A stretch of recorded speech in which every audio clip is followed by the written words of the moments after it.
ซื่นสุขสันต์เบิกบานสำราญกับเสียงเพลงยิ่งสร้างบทคืนคืนเองคนเรากันเองโอ้อย่าลืมเพลงลา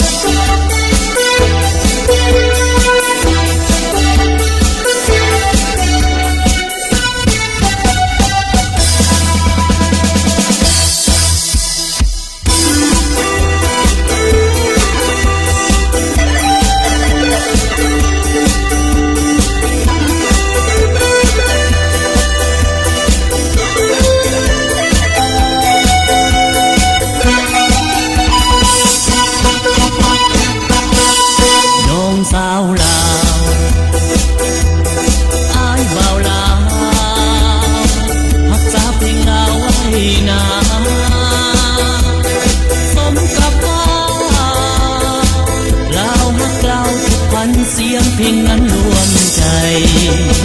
ชีวิตมวลซื่นสุขสันต์เบิกบานสำราญกับเสียงเพลงยิ่งสร้างบทคืนคืนเพลง